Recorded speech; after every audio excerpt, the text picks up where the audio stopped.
Hello and welcome to Season 3, Episode 4 of the Midwest Gaming Classic Podcast. I'm your host, Jason Garris, Panel Director of the Midwest Gaming Classic.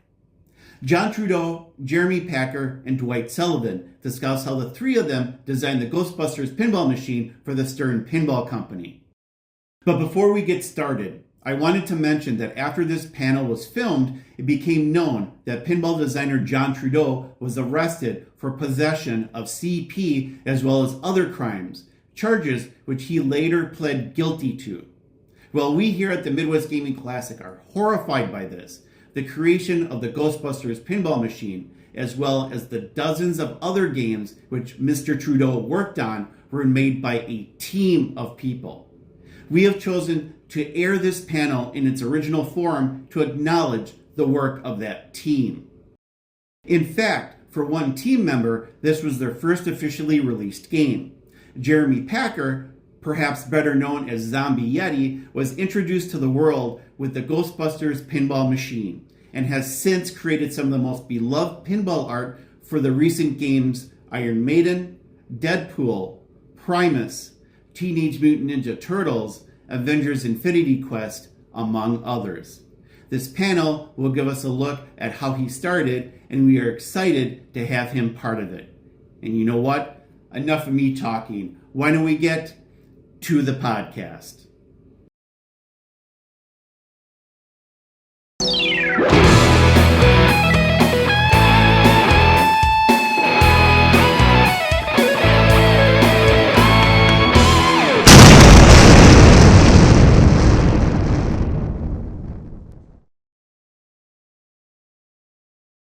For the next panel, we were very lucky to have three of the main people behind the design of the new Ghostbusters pinball machine from STERN Pinball come to join us. Designer John Trudeau and software engineer Dwight Sullivan were joined for the first time publicly, I believe, by Jeremy Packer, who did the art for this particular machine. You're going to get to see and hear about how this machine came together into the incredible masterpiece that it is.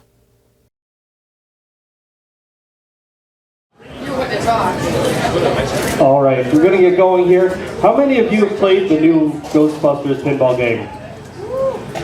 Awesome. Probably a good solid third of you. Okay, now by round of applause, how many think it's awesome? All right, these gentlemen are here to talk about it, and they're going to take your questions on it. Yeah, pretty much. This will be a Q&A. We can run over the very genesis of the whole idea. It was something that I had liked for a long time, and it was one of those magic themes. I think that we were just lucky enough to get teamed up here to generate ideas. Yeah, we can. And furthermore, I'm accompanied here by Dwight Sullivan. He's our lead programmer on the game. And Jeremy Packer, also a.k.a. Zombie Yeti. He's our artist on the game. Thank you guys for being here. Yeah, we're just pretty much going to have a nice little Q&A here. Let's start it off. Anybody? Here, Nobody wants to talk about it? I have a question and a follow-up to start off with. Yeah, let's go. Did you use any of the actors from the movies in their voices in the game? Yes, we did. We used Ernie Hudson. We did a lot of audio outtakes from the movie soundtrack itself. Sir? You want the mic? No, I'm coming out with the chairs. We got somebody else? Okay. Yeah, so it was Ernie. He was the one fella that was very, very interested in doing it for the game. I worked with him on Congo before at Williams, and we had a good time then. And he still has his Congo, and he's looking forward to getting his Ghostbusters, I'm sure. Okay, and the follow-up to that is a lot of the times these actors will get their own personal version of the game where they record custom voice drops. Did you do any of that? I don't know about customized. No, I think is the answer. Short and sweet. Yeah. So Ernie and I, we did. Ernie went to a studio, and I don't think he did any custom speeches just for himself. Not for himself. Okay, I thought I got rid of it. your questions. I see you. I'll come back. Give us a mic. There you go. Good afternoon. Thank you very much for joining us. Question to you is, how early on in the process did you decide on the direction of the artwork and bring Jeremy on board? In terms of, did you make the decision early on to use the comic hand-drawn style artwork as opposed to the standard Photoshop type movie assets, or was that later in the process? Can you kind of describe how that whole event came about? Yeah, our art director, Greg Ferris, who's around here somewhere, there he is. He says, I got this guy, Steve. You know a guy? Yeah, he knows a guy that does just gangbusters artwork. And he showed me some samples, and I said, that's pretty cool. I said, what else can he do? He says, wait. And I guess he gave you some, just ideas to sketch up for us? Yeah, sort of. The way it worked from my end was, and I promised I would give a shout out. Dennis Nordman actually took me to meet Greg because he said I needed to talk to him. And when I got there, I was so enamored with the fact that Greg looks like Martin Sheen. Sorry, no, he doesn't like that joke, but I won't stop. Anyway, and basically it was one of those things where we met, we talked a little bit, and a couple weeks went by, and we had sort of kept in touch. And at one point, he said, "Well, I might have something for you. Could you do an ink sketch of Bill Murray?" And at that point, I emailed him back, and I used some colorful language, and I said, it better be Ghostbusters. And thankfully it was. And so I did a few sketches of likenesses of different actors and things of that sort. And then, I don't know, probably a week went by, and they called me back. So I guess that was okay. Okay? Good. Thank you. Okay, I got to ask you about LCDs. The game's a home run. It just seems like it would have been perfectly suited to make the transition to an LCD. Why didn't you guys do it, or wait until what's going on with that? We weren't ready to pull the trigger on it yet. That's basically it. Putting an LCD in the game is huge. As far as investment time, engineers, artists, animations, yeah, it's not easy to do. So we weren't 100%, and this game definitely deserved 100%.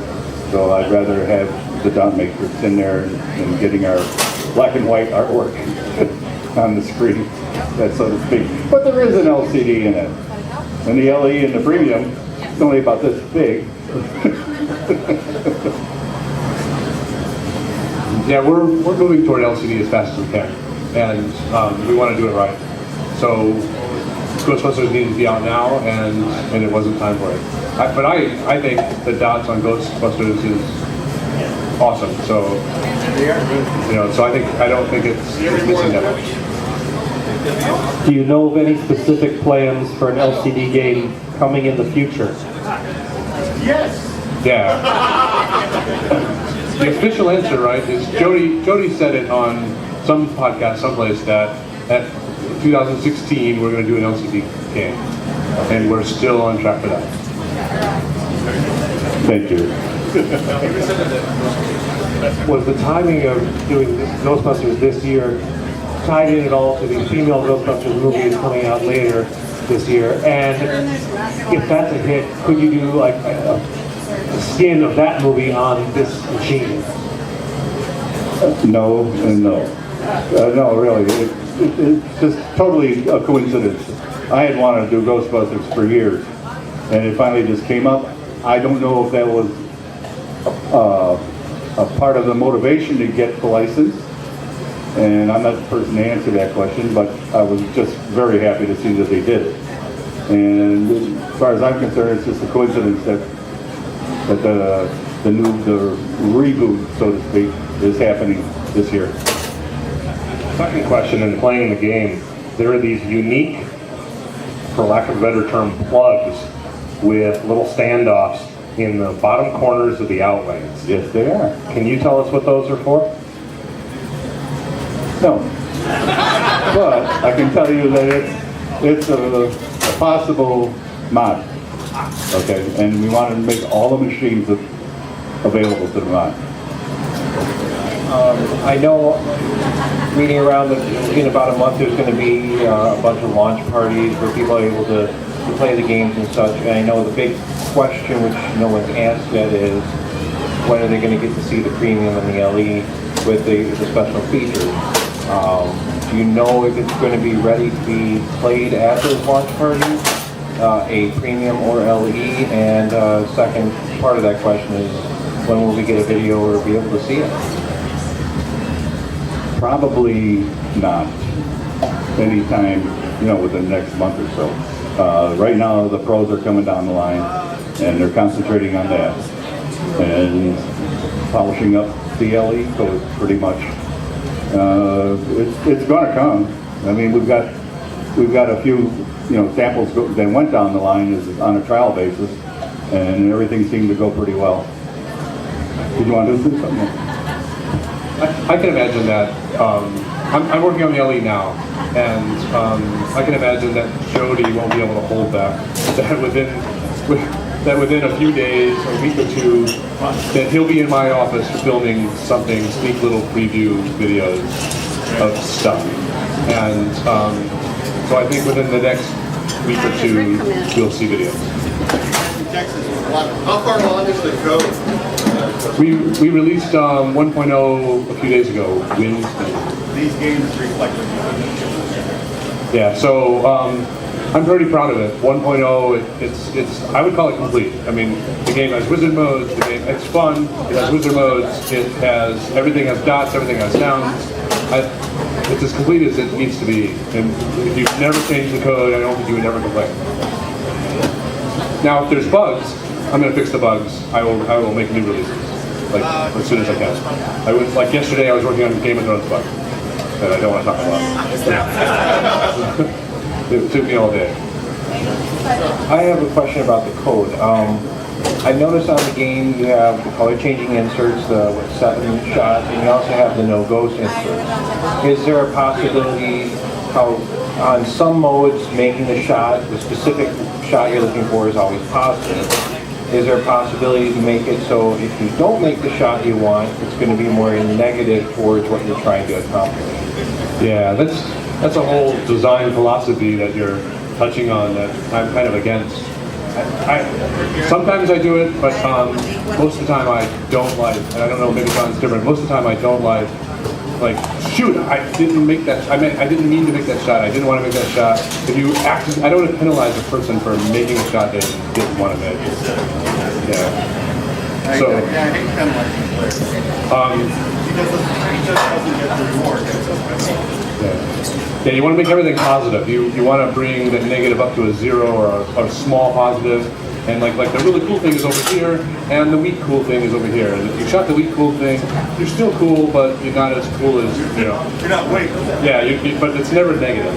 That's a philosophy that I belong to. John, you had mentioned that you had this desire to make a Ghostbusters prior. Can you guys kind of go through the whole process of what your conception was back when you desired to do it, and how you came up with what you have now? That's tough. No, the idea for the playfield, some of the ideas on there I had in my bank of ideas, pretty much. The LE and the premium reflect more of those ideas than the Pro does. But the Pro came out so good. I was so happy with the way it plays. It was like, it's complete enough. It's really a fun game. I enjoy playing the Pro. But the LE and the Premium have a couple of little features. I've got a, like I mentioned before, the LCD screen, which projects a virtual image on the game that you're looking through, like what they call, like it's a one-way or two-way mirror. I'm not sure what it's called. But the image appears to be on the playfield, and it's animated. It's a ghost, and he's moving around. And yes, he's going to be a special ghost, and probably worth substantial more points. Their other feature was the subterranean ramp, and that idea I had kicking around for quite some time, and I said this is just the perfect game to do it on. And due to its cost, it's not just the ramp, it's also covering off what happens if the ball just gets stuck down there.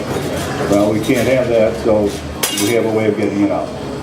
And actually, we have a way of storing the balls down there, so we'll have a real ball lock instead of virtual. And it came together real fast after that. The layout was very easy for me to go through, and just ecstatic the way it came out, and the reception has been fantastic. So I've got one happy camper here, actually 3 happy campers. Thanks. Is there anything that you wanted to put in the game that you could not? Yeah, that's what those little plugs that the gentleman was talking about earlier. Yeah, those kind of had to go by the wayside for now. But we didn't give up on them totally. Round 3 here. Can you describe the process, the situation as where you decided what elements from the first movie and what elements from the second movie you were going to use in the storytelling, in the theme, in the art, etc.? Seems to be very heavily weighted towards the first movie. Was that a conscious decision? Yes, it was. The first movie just held all the magic. I think they tried to recapture it, in my humble opinion, in the second movie, and didn't quite do it as well as the first one. There's a real negative vibration you get from the second movie. I get from the second movie. The Vigo character, he's pretty evil, whereas the bad things in the first movie are still funny. Slimer's funny. Stay Puft is funny. And even Gozer, the ultimate evil, doesn't have a real, I don't know what is it, a personality that you could really hate, like Vigo you could. So I brought a few things in on it. We got the Pink River slime, and what else we got? Oh yeah, the Scolari brothers. They were probably the highlight for me on the second movie in the judges' chamber. That was cool stuff. Is this the first time you've worked with a license? And how did you work with restrictions that licenses are infamous for imposing? Well, I've worked with licenses in the past, just not on something quite of this scale. So I was familiar that, for the most part, I was going to have to make concessions. But that was okay. And I'm, that's kind of what I do. I mean, that's what we all do, is make concessions all the time. So it's like problem solving, and as you go, there are new problems, and then you just solve them. But I will say that for me personally, even considering the scope, Sony was really great throughout this entire process. They were very supportive. Greg was fantastic as far as art directors go. I rank him up in the top 2. No, he's number 1. No. He was great. He was great. He knew creative people tend to occasionally get uncreative, and he was really good at keeping me in the creative zone. And he never said no to anything, which was probably because he just didn't want to hear me talk. But it worked to our benefit. No, so overall it was great. It was a great experience. It went really quick. Even considering the size of it, and it was smooth sailing. But across the board, I was a huge Ghostbusters fan. All these guys were, so the energy was high throughout, and I think it shows. Thank you very much. Let me grab your spray.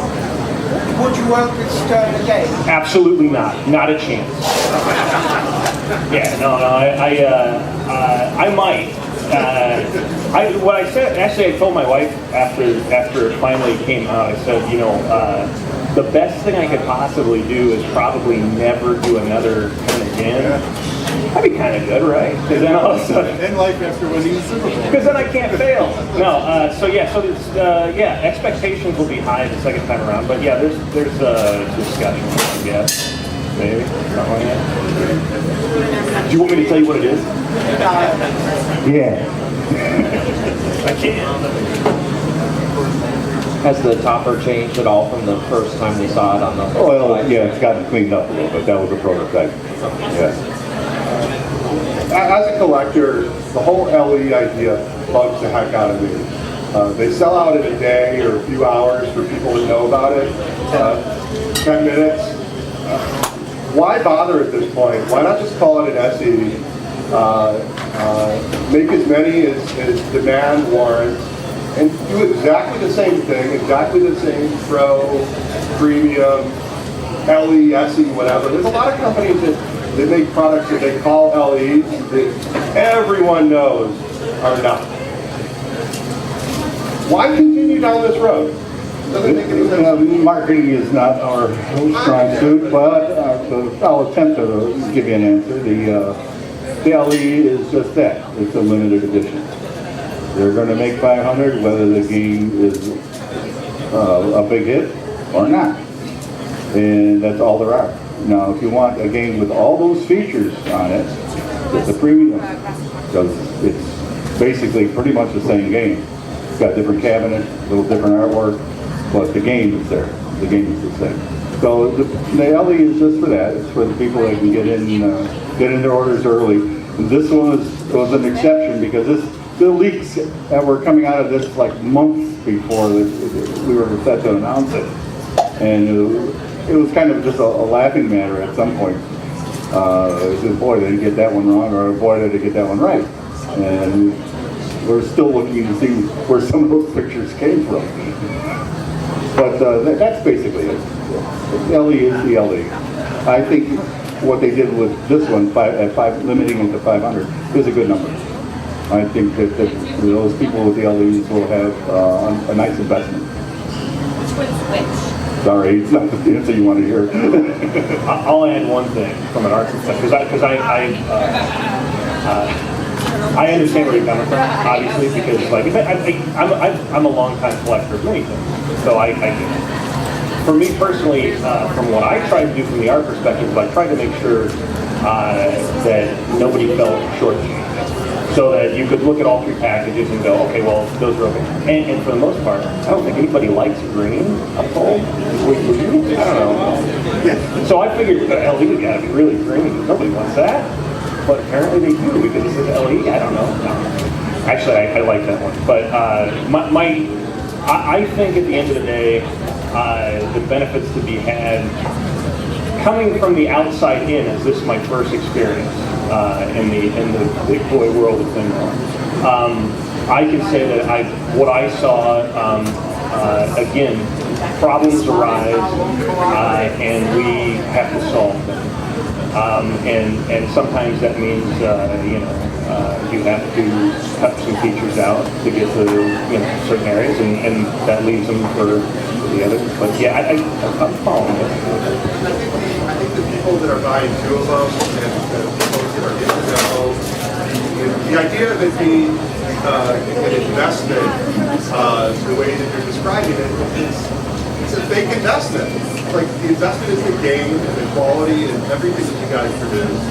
The limited number is just, it boggles my mind. I mean, I have a KISS LE. Don't misunderstand me. But I'm not philosophically opposed to having a special edition or an LE. It's just the idea of something selling out without it really being available to people. It annoys the heck out of me. It's wrong. It's not. And plus, you guys are leaving money on the table. You're giving it to people that didn't work on the game, that don't work for STERN. If it is an investment, if it does double in value, like whatever, which it probably won't. I mean, you know, Triple. yeah, well, exactly. It's just, I don't think we can. Yeah, no, I understand what you're saying, but you have to realize that nobody anticipated all the leaks that came out. If nothing had happened on the day that it was announced and nobody knew about it, everybody has the same chance. This was totally leaked, totally wrong. Not only does it kill what you're saying, this limited edition is already sold. It kills the game before it. For me, Game of Thrones is a great game. And did it affect its sales? I would probably guess yes. I'm not saying it did, but I'm my personal guess. And I think that's wrong. That's why we don't want to announce a game until it's ready to go. And these leaks, we're still, like I said, we're still investigating where they came from. Well, we have the cybersecurity. Basically, that's what it comes down to. Being a 30-year-old license, did you run into problems or dealing with likenesses, and then also would there be an estate involved since Harold has passed away? I'm sorry, what was the first part? About the likenesses? Being a 30-year-old license. Oh, the license. Doesn't seem to be a problem. No, they were more than willing to talk to us. And they were happy that we were interested. Even though they knew the new movie was coming. And the second part was... Kind of, you often hear stories about artists having to deal with the likeness approval. That being 30 years difference between the actors then and now, were they involved in that? And then again, I believe Harold's passed away. Did you have to deal with an estate in that? And Greg, would you like to comment? Yeah, you have to run it by each of the actors and estates when. But for the most part, again, Sony was very supportive, and especially with the style that I approached, which was not meant to be dead rare likeness. And I think that actually was to our benefit. But yeah, they had to approve everything, and actually they were all, some harder to get a hold of than others, but they were all very easy. And I think Greg probably talked to this, but I think Sony helped quite a bit, obviously facilitate that communication. Were there any changes that you had to make? Absolutely not. Everything was exactly as intended. No, there were very few. As a matter of fact, most of the changes, and I don't know what I'm not supposed to talk about, so I won't talk about everything. But there were very few, and some of them were textual, like very small changes. In particular, New York Public Library. Apparently, that's trademark. So you can't say New York Public Library. You can look on the front of the building, whatever. So it became Public Library, which I think you can put it together. But Statue of Liberty we had to take out.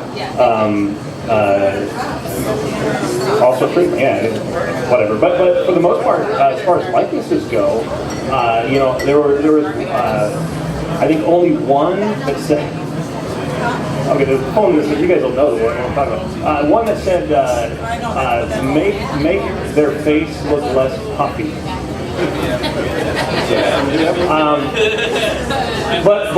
But having said that, my style was puffy face, so I thought, well, really? But that was it. Honestly, there were not many, and you guys can go ask Greg later, and maybe he'll tell you otherwise. But I didn't get a lot of changes, which is good. Oh yeah, and less pink. They said less.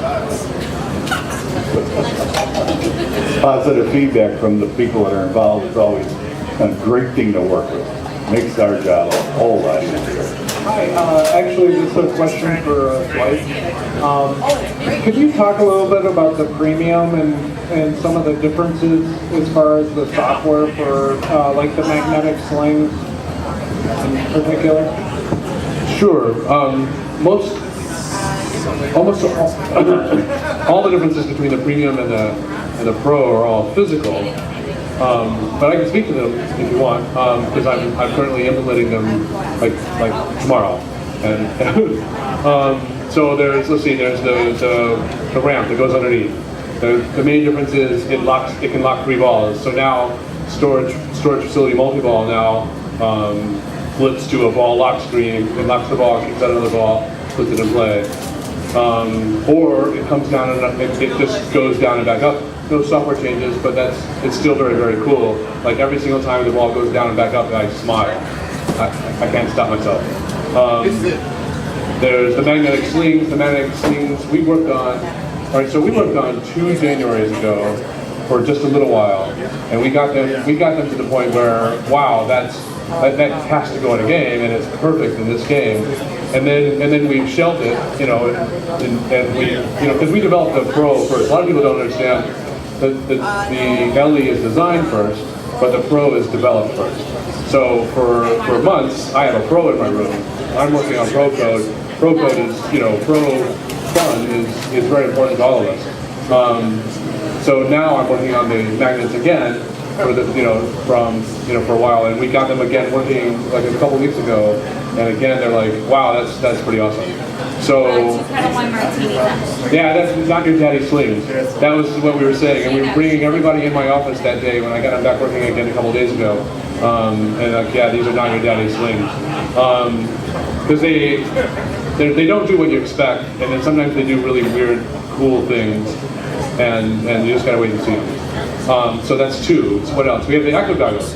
Ecto Goggles is Pinball 2000 shrunk down to 1 shot, and when you're looking at it, like when you look at it when it's not on, like when you turn the game off, you see the magic, right? You see, underneath that hood there's an LCD screen, and your brain tells you how it works. But when you're playing and you're looking at the shot where your ball's going to go, you see a ghost. You see Slimer floating there, and you hit him and he melts into the ground, and that's awesome. What else we got? We got slings. We've got the Slimer. The Slimer mech himself moves left and right, and so he's very, very cool on the Pro. I love him on the Pro, and he's even cooler on the Premium. On the Premium, he comes out of the city. He's above the city, and he comes down out of the city, and he moves back and forth. And you like aim for him, and he moves out of your way, and then he comes back. He's a lot of fun. Yeah, he can block the ramp, and he can block the spinner, right? And then he can go all the way up to the firehouse in the back, so where you're like, haha, you can't hit me, and then he comes back. I have a question about the magnetic slings, if you don't mind. Sure. I don't know if you, all of us who've played or owned a Jungle Lord have enjoyed the fun of actually almost flippering the ball with those 2 magnets that you have when you got the magnet safe built up. Being able to control the ball and actually give you 2 extra flippers that you didn't expect. Is there a possibility in the code to have a special mode to have the ghost controlling the ball, the Scalera spoilers or something like that, where we can actually control the magnetic slings and have a little bit extra fun with it? Are you asking if the player will control the ball using the magnets, or will the ghost control the ball? And if you have the ghost controlling the ball is what the game does. The player controlling the ball, I hadn't even thought of. There's always a possibility. Yeah. Go find a Jungle Lord and play it. Yeah. Part of the problem is where the magnets are and where the slings are. There's not a lot of control. It's not like a magnet right inside a lane or something where the software can give you much more control. Olives are right here. The slings are pretty random what they do sometimes. Yeah. So I don't know if that's feasible, but yeah, I think I'm gonna try it out now that you mention it.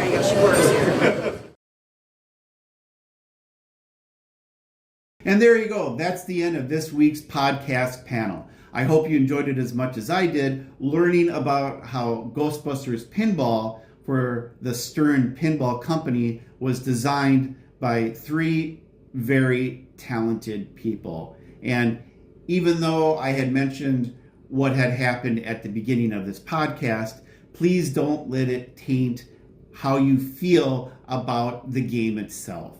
It is a very good game. The artwork by Jeremy Packer or Zombie Yeti is great, both on the playfield and the back glass and the side art. It's all great. It looks great, it plays great, and is just an awesome game. If you see it out in the wild in an arcade, please do yourself a favor and play it. It's very, very enjoyable.